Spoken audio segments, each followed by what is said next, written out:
Welcome into the Hockey Hub here on NESN. Kasey and Sophia back at the helm to bring you all of the information going down around the Boston Bruins as well as the National Hockey League. Fun show ahead because somebody got a 2-year extension that we got to chat with, figure out what that vibe is like for him. And then more importantly, we also got Hall of Fame announcements yesterday. More information when it comes to the preseason NHL draft going on. And then Nate Thompson joins us later in the show to give us some preview information on the new head coach, Marco Sturm. But more importantly, Sophia, yes. I hate to say how's it going, but thank you for being here with me. But how are you? How's it going? It's good to see you in person. Yeah, good. I'm usually doing this from home, but decided to roll into the studio today just to say hi to everyone. And I'm excited to talk to Mace because it's been a while since locker clean out and kind of want to know what the vibe and the hype is like for the guys with the new head coach coming in and then obviously free agency coming up. Hopefully turn a page and we're, looking positive to next season. I know it's wild to think about how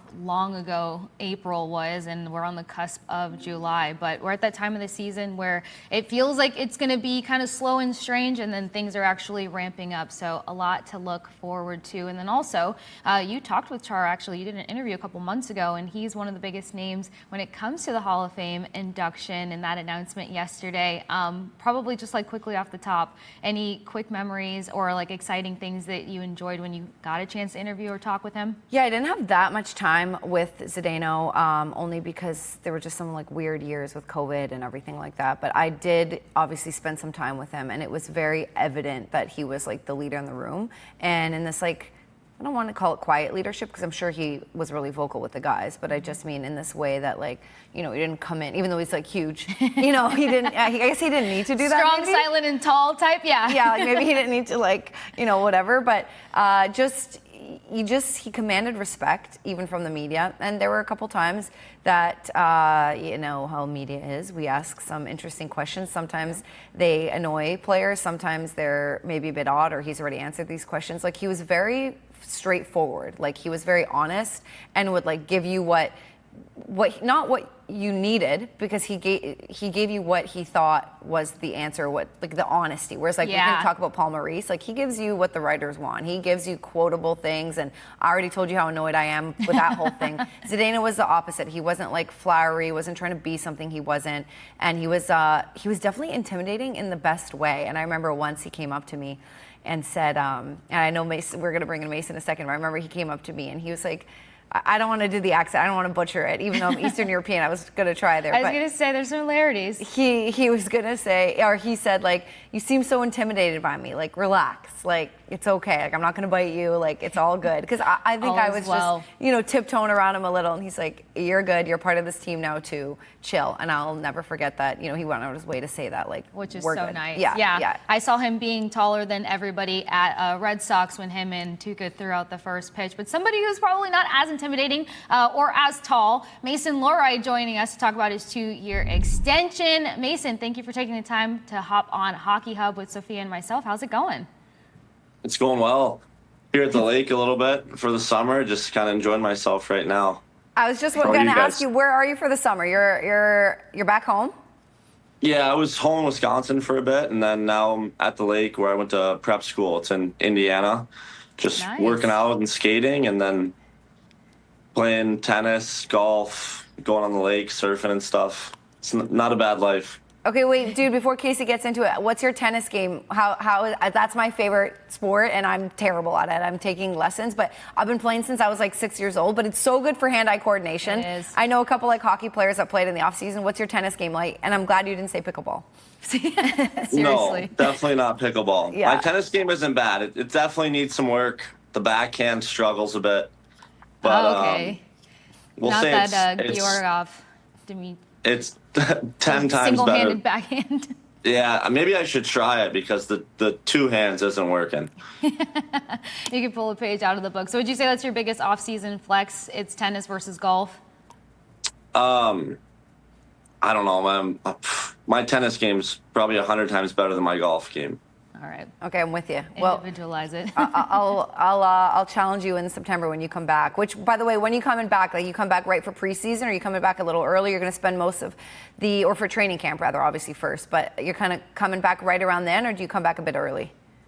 Yeah, I'm going to be back. Actually, probably pretty soon here. I Okay. think I'm either before the 4th of July or right after, but get back into town and get back to work at Warrior.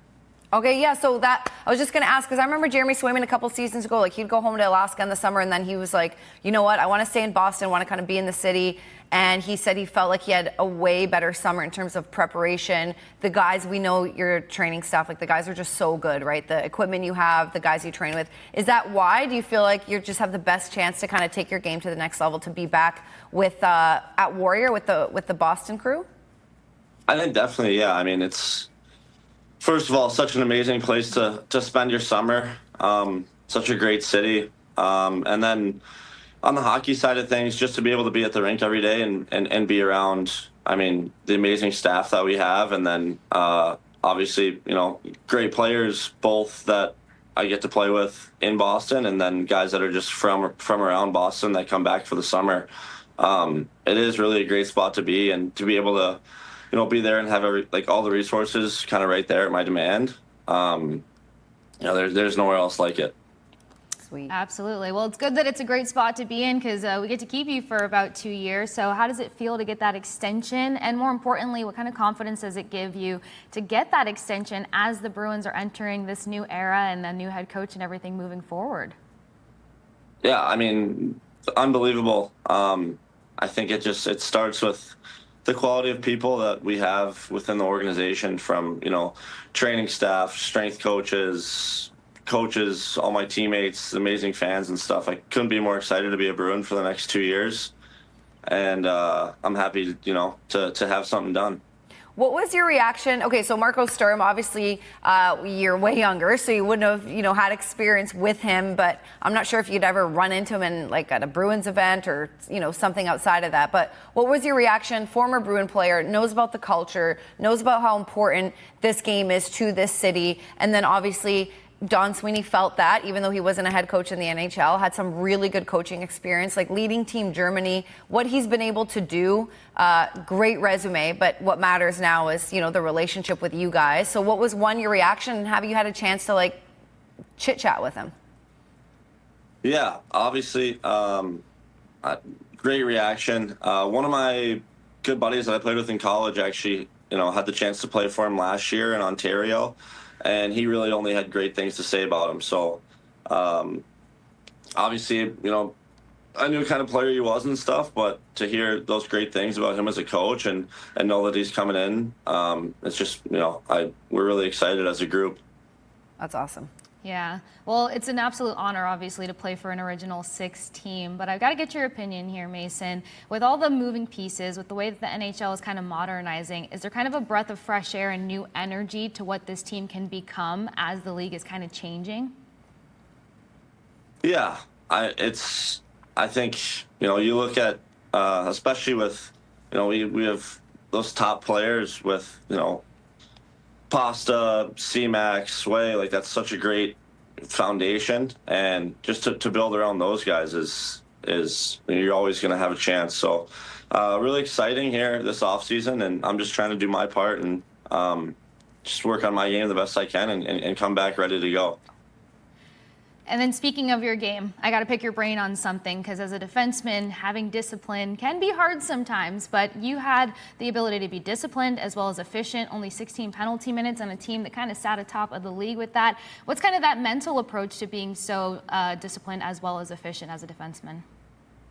I think just trying to stay even keel no matter what goes on. Just reset every shift, and you know, play with emotion, but not get too emotional. And, you know, that's kind of where I go, try and just keep it steady throughout the game.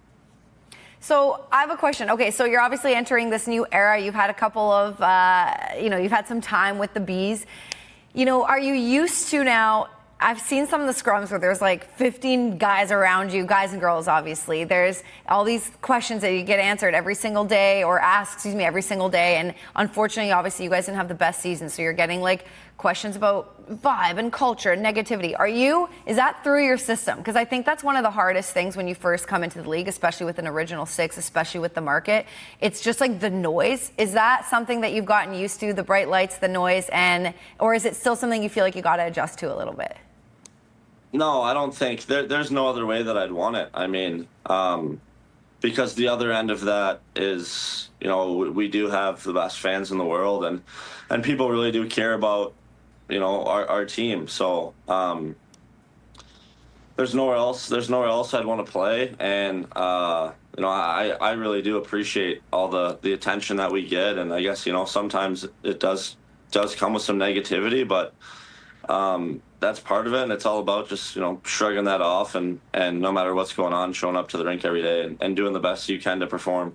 I love it. Mace, I think you've done an excellent job navigating the media. Obviously, I've been around the Bees for a while, but been around the league, and I just feel like your answers are great, and the scrum, you're just a natural. It's just not that easy for someone who isn't always maybe camera ready or they get intimidated, but it's something that I feel like you handle really well, which is great. What about your game? I think every single year, if we look at someone like Brad Marchand, who obviously just won a cup, he's adjusting every single year, and he's 37 and he's got this experience. So obviously, naturally, you're going to be making adjustments to your game. Where do you feel like the biggest learning curve was this season, and where do you want to take it? Yeah, I think, I don't know, I guess big things I'm trying to work on is just overall strength. Just getting stronger in all areas. Going to help with my skating and explosiveness and defending. And then working on my feet. Getting quicker feet. You can, never be too quick or too agile, especially in today's league. Guys are such great skaters, and they only keep getting better. So just to continue to work on that stuff, I think it's really going to help grow my game. And that's kind of what I'm focused on the most here. Nice. Absolutely. Well, kind of to that point, you also had to make an adjustment to having more ice time, but it just shows how much the coaches trusted you to kind of grow throughout this season. What was that adjustment like for you throughout this previous season? I think obviously with some injuries and stuff, I stepped into a bigger role. And that's where, I want to be there eventually and play that big of a role. Play a bunch of minutes, play in all situations. I think the experience from this past year is definitely a learning one. There are some positives and some negatives to it, but it's all about being able to reflect and take what I can from it and learn and just continue to improve my game so I can be that player and play those minutes really efficiently for 82 games plus the playoffs. When you're back at home right now, so you said you guys are at the lake. You're with your fam, right? I'm with my dad's here, but it's just a bunch of my buddies that I've grown up with, and guys that I went to prep school with, or I'll bring buddies from Wisconsin, and just guys that want to come and hang out and live this life. It's not a bad one. No, it's not a bad one. I was just asking because even when I go home. Now I back to Toronto. I stay with my parents when I go home, and even though I'm in my 30s and an independent adult, I still have to do chores and wash dishes and vacuum when I go home. So I was saying in the summer, are you still a kid to your dad? Is he still making you cut the grass and I don't know, wash the dishes, or is life now that you're an NHLer are you off the hook? My mom's definitely more all over me about that kind of stuff, but yeah.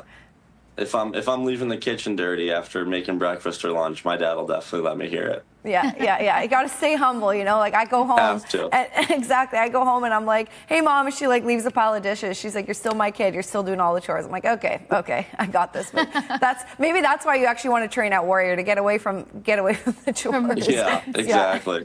No, they got to make sure that you're keeping your Boston apartment straight, because as a 30-something-year-old adult, that's what my parents are checking in on, making sure that my stuff's clean.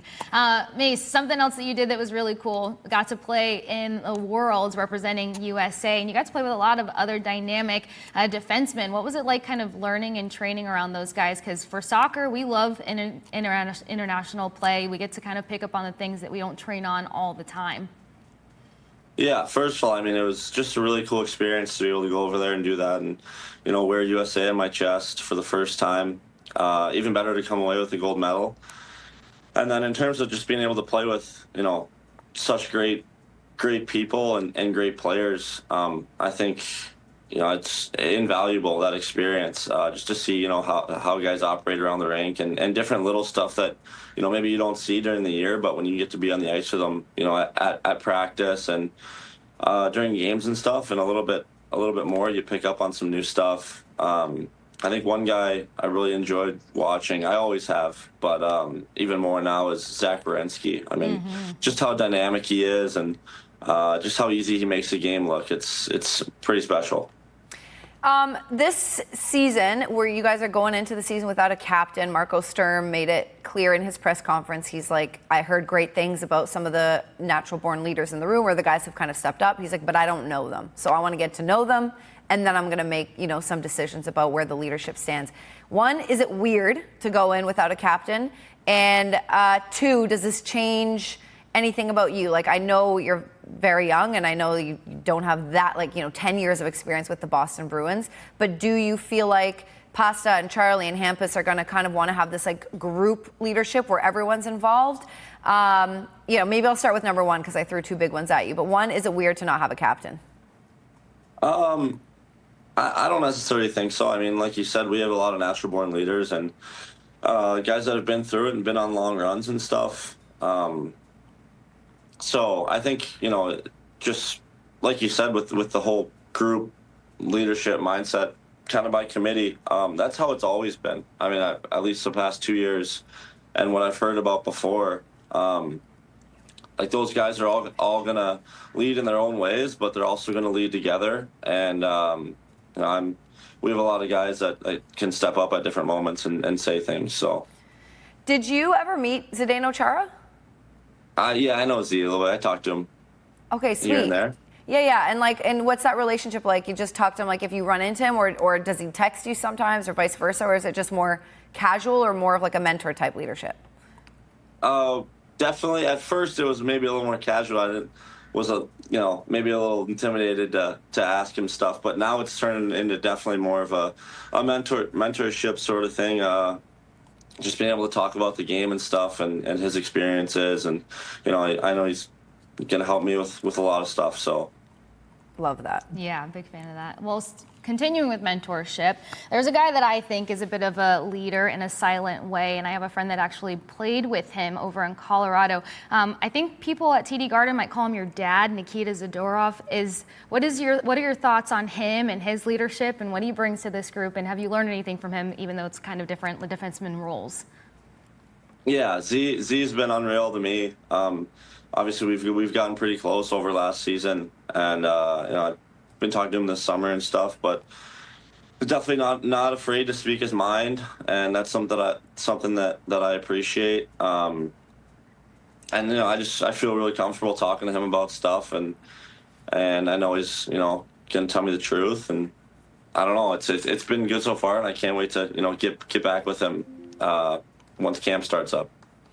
Well, Mace, I'm going to go let you jump in the lake or whatever you've got going on today. It's boiling hot in Boston, so a huge heat wave. When you do come back, there's a new place called Park City. Don't know if you heard of it, but it's a fun place to go out, so just letting you know. No, never heard of it. You never heard of it? Okay, it's in Southie. Check it out. It's a good spot. The guys that own all the other spots just open it up, so I think you'll have a fun tour there. But listen, we'll see you in training camp. We'll see you in September. Thanks for giving us your time. Say hi to your dad, and we'll talk to you again for sure. Sounds good. Thank you, guys. All right. That was Mason Lohrei of the Boston Bruins, fresh off of signing a contract extension for 2 seasons. We're going to send it to break, and we'll be right back after this. Our next player inductee is Zdeno Chara. A native of Slovakia, Zdeno Chara was a third-round selection of the New York Islanders in 1996, making his NHL debut in 1997. A steady NHL defenseman for over 2 decades, Chara won the Norris Trophy in 2008-2009 and the Stanley Cup with the Bruins in 2011. His 1,680 games played are the most ever by an NHL defenseman. The Hall of Fame is pleased to welcome Zdeno Chara as an honored member. Congratulations, Zdeno. Yeah, definitely congratulations, Big Z, and all the inductees, players, builders. As you can see right there, there is the list. Joe Thornton, Jack Parker as well, Alexander McGillney, and you guys, Jen Botterill, Duncan Keith. The list goes on, guys. So congratulations to all the inductees. We have some statements from Bruins Nation. We're going to start with a superhuman being. This is from Jeremy Jacobs. Z is a superb human being in so many ways, not only in size and skill, but also in his thoughtfulness. Yes, I can definitely echo that. And the respect that he commands. It's no surprise that he was selected in his first year of eligibility because he's truly special. The Bruins were fortunate to get him and raise the cup with him. And Charlie Jacobs has the next one, Kasey. Let's see. Today's news cements Z's legacy as not just one of the greatest to ever wear the Bruins logo, but one of the best in the sport of hockey. For many years, Bruins fans had a front row seat to his skill set and his amazing drive to consistently be at the top of his game. The memories of winning or watching him lift the cup will last a lifetime.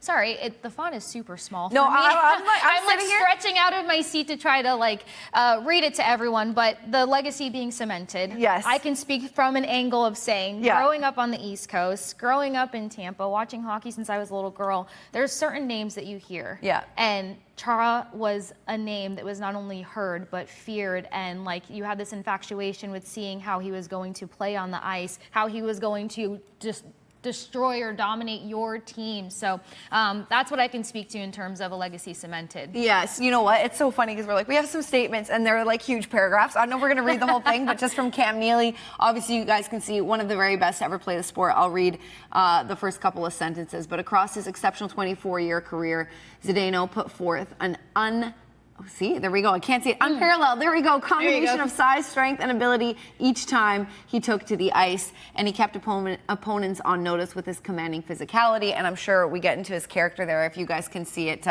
you can read it. And I'm sure it's all over the place. But like you said, echoing management, leadership, the guys that have played with him and have managed him and I guess ownership, just all echoing the same sentiments.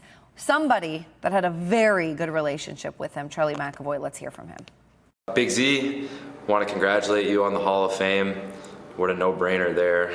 I want to thank you so much from the bottom of my heart for taking me under your wing and all that you've done for me and meant to me with our time here in Boston together. I'd say that my favorite Big Z moment when we were in the finals, in true Z fashion, he broke his jaw and came right back for the next game. And I'll never forget hearing the Garden shake when they announced his name. Truly, it was one of the most special moments I think I've had in that rink. And as a Boston Bruin, the respect and for you, for what you meant to the team and the energy, I'll always remember that moment. When our producer said he had statements, I didn't know they were books. I didn't know they were paragraphs. So we were like, okay, guys, let's redo these statements. We're like, and then this happened. But maybe because of how tall he is, how big he is, or how much paragraphs have to match. Yeah, had to match. No, but you know what? There really isn't enough you can say, and I can understand why these guys, which honestly, to that point, actually, I just want to go back. That makes sense because statements are statements, and we know, in PR and you make a statement when something happens with your team. Yeah. But the fact that this isn't just one sentence of guys being like, yes, he was great. We loved having him on our team. This was from the heart. You can tell these guys had a lot to say about him. And it makes sense, Kasey. I don't know if you've ever had the chance to meet him? Very briefly. Okay. So him and Tuukka actually did a toss out at Fenway during Bruins night, which was now feels like forever ago, but I believe that was late April. So met him briefly. It's hard to have a conversation with someone who I need 3 people on my shoulders, but he was kind enough to bend at the hips and speak to me at my level. But no, you said it. I mean, to have those kind of statements come out, those paragraphs come out, and it not just kind of be the generic PR stuff, it just shows you how impressionable of a person he is, whether he's speaking or not speaking. It's the way that he carries himself. And sometimes just being able to kind of see someone from a distance and get the emulation of what they represent, that's motivating in itself. Mm-hmm. So I can only attest to what I've heard, that brief meeting that I had, but I know that something else that's been resounding here in Boston is just kind of what he means to New England in general. I mean, I remember kind of watching the Boston Marathon from a distance and everyone talking about Chara. I'm like, they're not talking about the hockey player. So I was just so fascinated by the fact that he's just so embedded in every facet of New England. Yeah, I mean, and everyone calls him a beast because of what he was able to do up until his, I think 45 44, 45 is when he kind of like finally hung them up. And then to have your body that being like that size to maintain it is even that much harder. Yeah. The physicality and just like how he prepared, how he was always first. And, you know, they say first to show up, last to leave, you know, off the ice in the summer, how he took care of his body. I missed it by 3 months. I started in the fall of 2019, but obviously I was paying attention and no one would stop talking about the jaw scenario when he had his jaw sewn up and locked up and came back, you know, in the postseason, and just like his commitment to the team, his commitment to the game. And I want to throw in the community. We just heard from Charlie McAvoy. Zdeno Chara had this tradition of handing out food on Thanksgiving, every Thanksgiving, and the Bruins are always in a game or on Black Friday or in and around. Obviously Thanksgiving's off, but in and around Black Friday, and they're traveling. You know, they land at 3 a.m. He's up at whatever, 6 a.m., 7 a.m. to make it, to hand out this food to families who need it. I believe it's Thanksgiving pies. And now Charlie McAvoy's doing that. Zdeno Chara is retired. Charlie McAvoy has just taken that on. And that, I don't think Chara said you have to do that. I think he would bring McAvoy with him and was like, hey, this is what it means to be a Boston Bruin. This is what it means to be in the community. Just because you played a game, just because, you know, you might be tired. And I don't even do anything and I'm tired. Like, I travel with the team, I used to, and I would be tired. But they played, they got hit, they're still getting up, still in the community. And that has trickled down, and we've seen Patrice and Brad Marchand, and now we see Charlie McAvoy, like, just volunteering his time out of the goodness of his heart because he believes that and he wants to maintain that culture. So, like, his impression is staying on for years to come. And obviously the Bruins are hoping that they sneaks into the mix of coaching. You think so? Do you think that's a possibility? I would hope so, because everything that you just described, like, the biggest thing that jumped off to me is, like, it's one thing to be a mentor in the locker room, on the bench, when the iPad's out, but to be able to mentor these guys to go into the community. And it's kind of like a typical nod once you get into the professional league, like, you're going to want to do more than just show up and play. But I feel like because of how active he was in the community, like you just said, like, he didn't really have to convince them. It doesn't seem like it took much convincing. It was just kind of like, if you're going to wear this sweater, if you're going to honor this original 6 franchise, it's just more than showing up and playing. So I think the only thing with coaching is, like, you have to. We saw Wayne Gretzky try, best player in the world, wasn't a great coach. Like, you've got to, like, coaching is a completely different skill set, and I don't know if Z has it or not. And you'd also have to have the passion, and which brings me to Marco Sturm, actually, because a couple times he said, like, that's when he realized, oh, this is who I am. Like, I got to talk to him off camera as he was kind of getting mic'd up and getting ready for our interviews. And so I was just kind of asking him about that. And he was saying that, like, yeah, like, obviously when you're a player, you're not thinking about coaching. You're like, you feel like you're in flow. You want to play forever. You want to play forever. And then it's really when he got into even being an assistant, he's like, yeah, okay, I like this. But when he took his first head coaching job with Germany, he was like, oh, this is where I belong. Like, this is me. I think that was the exact quote, like, this is me. So, one, I love that, because not all players translate to coaching, and just because you're good, you know. But if Zdeno was interested, and if he had the skill set, and if he had that, was able to do that and read the game that way from a coaching perspective, that would be such a great fit. You know what I mean? Yeah, that would be such a great fit. But I know he still wants to be a family man for a little bit longer. He's still kind of with the Bruins organization. That might be something when his kids are older. Maybe we'll ask him when we have a chance, you know? Maybe I'll ask him for you, Kasey. I'd appreciate it. How about that? Seriously, it is a good point, though. Plus, we've heard Patrice Bergeron say it a number of times, like, right now it's about family. So good point out on that before I get too ahead of myself thinking maybe he's just going to quickly pivot into the front office. But any intelligence and all intelligence, it's helpful, especially when it comes from such a big, important background. Yeah, well, congrats to all the inductees, Zdeno Chara among them. And we're going to get that on November 10th in Toronto, which is when they will be inducted. All right, guys, we have Nate Thompson on the other side of the break. Don't go anywhere. We got him for a while. We're going to see you back in 2 minutes. Welcome back to the Hockey Hub. Lots of guests. We had Mason Lohrei on earlier, and now we have the pleasure of bringing in Nate Thompson, who has his own podcast, but he's joining us as a guest on ours from the West Coast. Woke him up a little early. Nate, thank you so much for being on. My pleasure. I'm happy to be here. I'm happy to be out east with you guys. Thank you. We've got like a lot of directions. You have such a obviously long NHL career, so much experience, so many angles to take it. I just want to start with the big news here in Boston. Marco Sturm becoming the newest head coach of the Boston Bruins. And obviously he has Bruins history and you have history with him. Just to be clear, LA Kings assistant, you had no time with him as a head coach, right? For the Ontario Reign? Just want to make sure. Actually, no.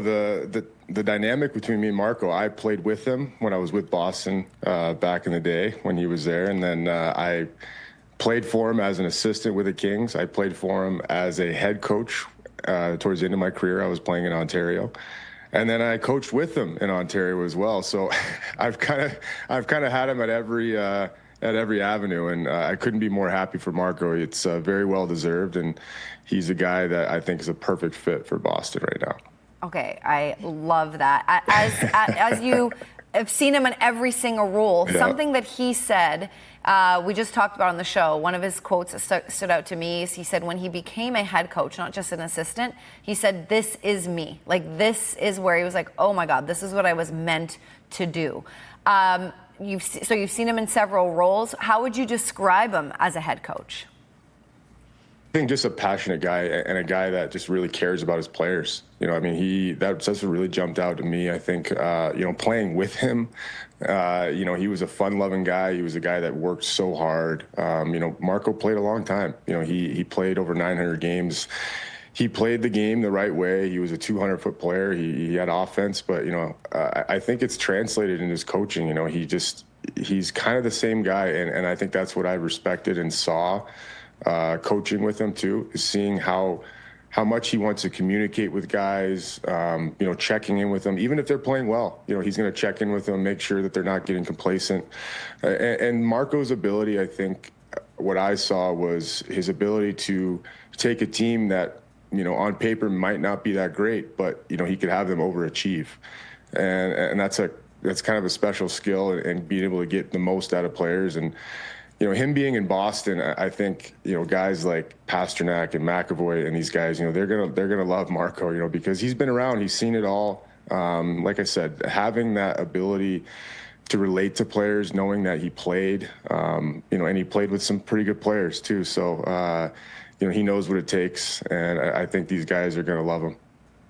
What I'm really excited about is that you just mentioned that it might not look so good when you're jumping off the page and trying to build a team. And I know a lot of Bruins fans are super concerned, but I want to talk more about his ability to just kind of spot potential out of players, kind of bring the best out of guys, because I feel like that's a unique quality to have as a coach, especially in this day and age. And I'm pretty sure, you can correct me on this, if he gave you that first opportunity to kind of pivot from the defensive side on special teams to the offensive side and kind of get you going on the power play. So that speaks to him spotting potential and kind of encouraging the best out of a player.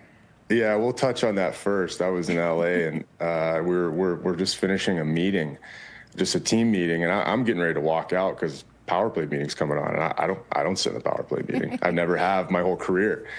And he just stops me and says, "Nate, stay." And I'm like, "What?" And he's like, "No, stay." I'm like, "You're kidding, right?" And he's like, "No, I want you to stay." So I ended up playing on the power play for 12 games because of Marco Sturm towards the end of my career. But he just, I think he knows how to, like I said, relate to guys and tell them, listen, this is your role. This is what your role is going to be in the NHL. If you can, if you can execute this, you're going to play, you're going to be effective, and making guys feel important on every team and knowing that they have a role no matter what. I think that's his ability, and is able to, like I said, relate to guys and, explain to them that, okay, this is what I did as a player. This is what this player did. You can do the same thing. This is what you have to do. So I hope that helps explain it, but he's a guy that I think, like I said, and I, before he was even hired, I was like, I hope Boston hires Marco, because I think it's going to be the perfect marriage. And I still believe that. I think it's just going to be a great fit. I love hearing that from you, and just like the insight there. This is, exactly what Bruins fans who obviously have known him as a player are looking forward to hearing as a person. Something we talk about a lot with our guests and just like, off air is just the way coaching has changed in the NHL. They're calling it like a players' league.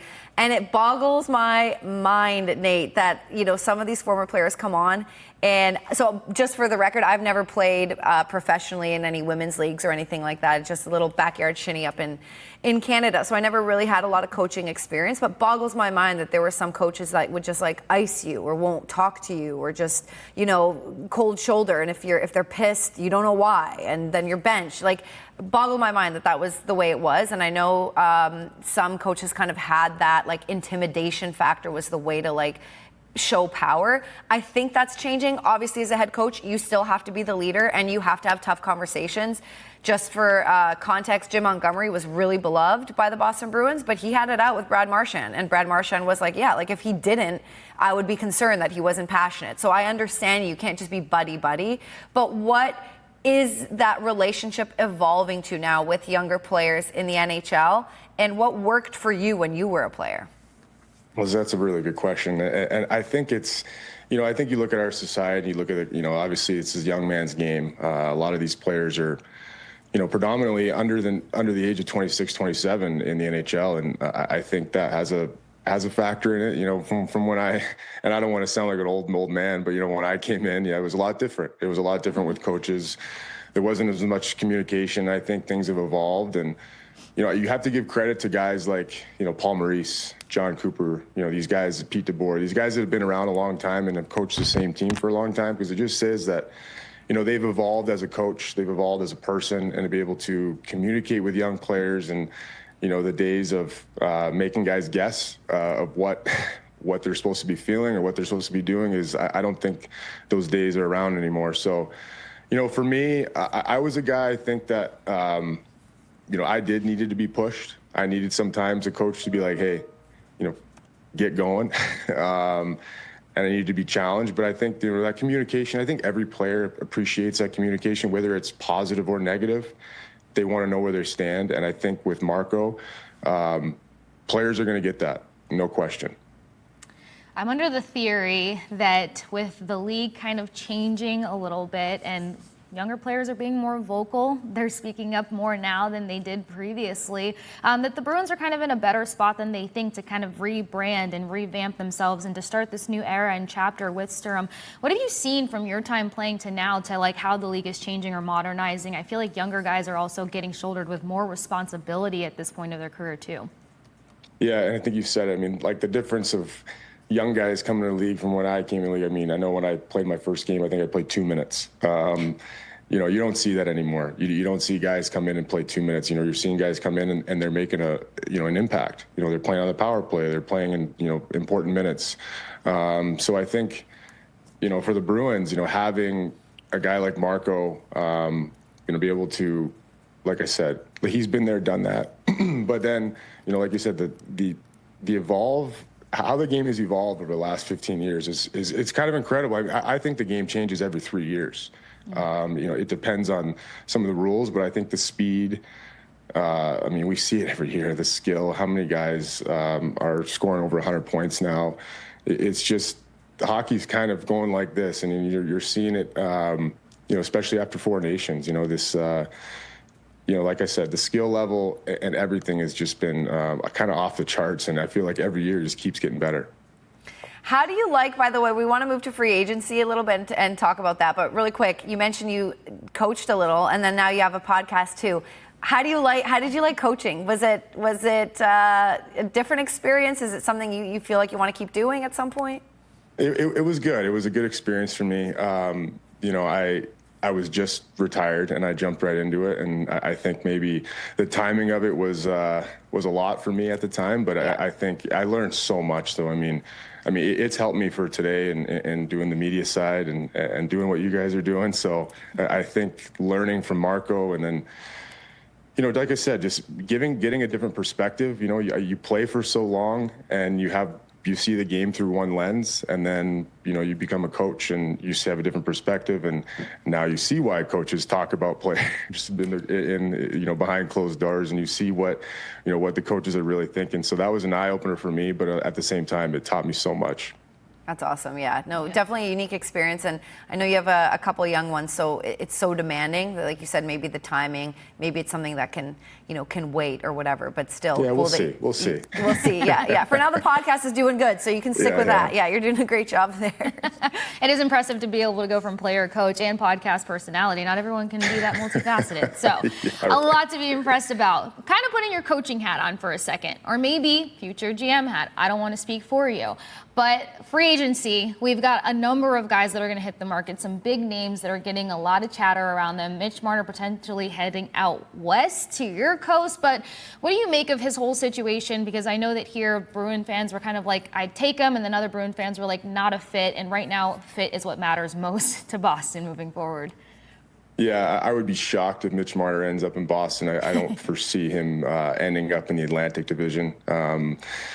I see, like you said, I think Mitch Marner will end up out west. That's what in my gut I feel like. I feel like he might end up here where I'm at with the LA Kings. That's just my prediction. But I think with Mitch Marner, I think it was just, I don't think it had anything to do with who he is and what's going on. But I think Mitch, it was just a time where sometimes you just need a change. You need to change the scenery.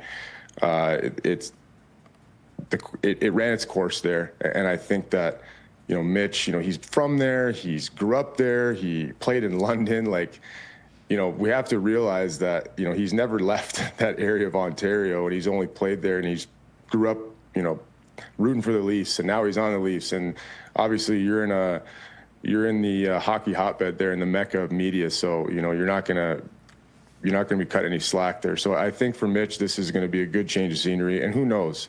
All this talk about, him not playing in the playoffs and him not performing, if he goes to a new team, maybe another good team, maybe he will get that chance, and it'll be completely different in a different city other than Toronto. So we'll see what happens. I couldn't agree more. I mean, I'm from the Toronto area myself, so like what people don't understand, the London Knights, they're kind of like royalty. Yeah, royalty there as well in the OHL. And like you're this young kid, and ever since you were like 15 years old, people are paying attention to you. And then, like you said, then the Toronto Maple Leafs, and the media in Boston is tough, but I've never been part of a media group that was tougher in ways that like I can go off on rants that like actually piss me off. Like I just think some of the media members there think it's about them. Like they just want the headlines. They just want to get the quote that, and they'll do whatever. They'll be dirty just to get it. And so like, whatever. I'm not gonna, I'm getting hot right now thinking about it. I get it. I mean, I played in Montreal. I know how that goes. The same thing there too. So I totally understand. Yeah. It's so annoying. It's not about the story. It's about them. They're like, I got that quote, or like very clickbaity. Very clickbaity. Yeah. Oh, yeah. And when you're that young and you're Mitch Marner and as you should, like the world is your oyster, and all of a sudden like it's great when it's great, and then it's not when it's not. I completely agree with you. If he goes somewhere else, especially if there is already, he doesn't have to be the guy, and even if there's a lot of media, whatever, especially if there's some sort of leadership group, he's going to do great. I thought at the time when there were rumors for a while that he might not end up in Toronto, when Brad Marchand was still a Boston Bruin, I was like, dude, if Marner was on the Bruins, like Marshy, and I mean this with all due respect, would put him in his place with all due respect, again, not in this like bully way, but like would show him what's up so quickly and give it in a loving way, like in a big brother way. And I think that's what Mitch Marner needs. And I don't know, like we said, I don't think it's going to be in Boston, but I wish him all the best. And I think he's taken enough heat, and go play hockey, go have fun, and go contribute wherever that is. Yeah, I completely agree. And you said like Brad Marchand, he's one of one, and I think you're right. I think that if he showed up there, I think it'd be a different story. Casey, if you don't mind, I'm just going to jump in here really quick. Her and I are always like, who goes next? But I have one more follow-up, but I'll let Case okay. kind of... I know how this works. You know how this works. You got it. You're a pro. Yeah. You got the behind the scenes. I don't want to put you on the spot. Obviously, I know you have your own hockey podcast, but do you have any insight? I don't know how much time you've given it, just maybe what the Bruins might need and might be looking for. We know that the Bees haven't had a first-round pick in a while, so they got 7, but then there's rumors about trading that. What would be worth it for you? And I'm not saying who in the league, but what would be worth it to give a first-round pick when you haven't had one in a long time? And Sweens has been getting a lot of heat about the way he's been drafting. Do you think he should just keep it and draft, or do you think you're giving it away for like a good piece? It's tough. And see, Don Sweeney was there when I was there. I got a lot of respect for Don Sweeney. He was a big part of my development. But I think they should keep the draft pick. Like I said, they haven't had a whole lot of first rounders in the last however little while, and this is a top 10 pick. So for me, I would think you'd keep it. And I think that you can add and you can make some additions to the team. I don't think this is a rebuild for the Bruins. It's not. This is a retool. You have guys like David Pastrnak, McAvoy, Swayman. You just signed Mason Lohrei. I think that they have what they need. It's just adding certain pieces, I think. And then you bring in Marco and a new life and a new message. And I fully expect the Bruins to make the playoffs next year. I mean, that's my prediction. That's what I think is going to happen. I think last year was kind of an anomaly and an off year for them, and I fully expect with the guys that they have, and Don Sweeney, I think that he's going to make some additions and keep that draft pick. I just think that they should keep that for the future.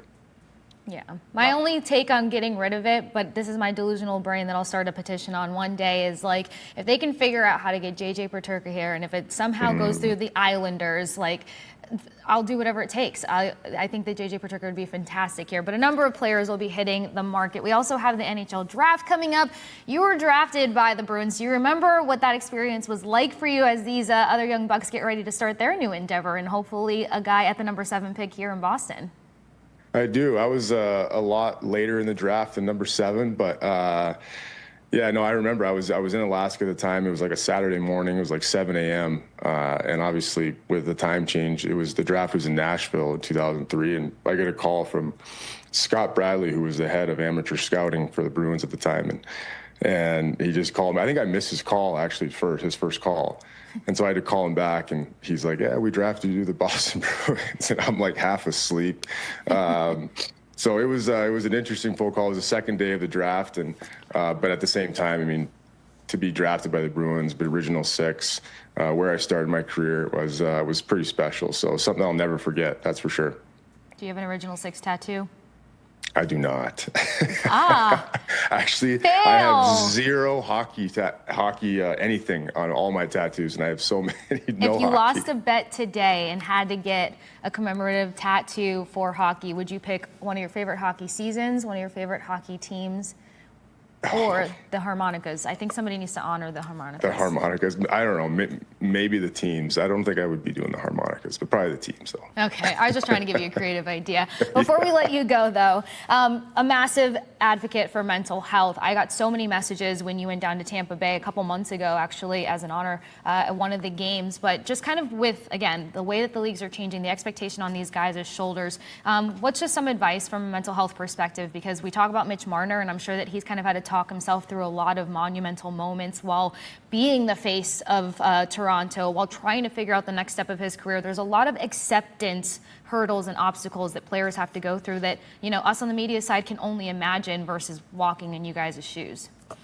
Yeah, I love that you touched on that. And it's, you talk about Mitch Marner. I mean, there's an example people don't realize, right? Like he's, dealing with who knows, threats or people, on social media being bullies, talking about whatever. And there's a mental health side of everything. And I think as cliche as it sounds, it's simple as just talking about it. I think when, you look at the finals and, Stuart Skinner, he came out and said his wife and kids got threats, during the finals and it's just ridiculous, right? I mean, he's playing a game. That's what it comes down to. So, these things are real, and off the ice, guys have struggles. Guys are, regular human beings, just like anybody. They have the same struggles every day. So I think the mental health side of things is definitely becoming.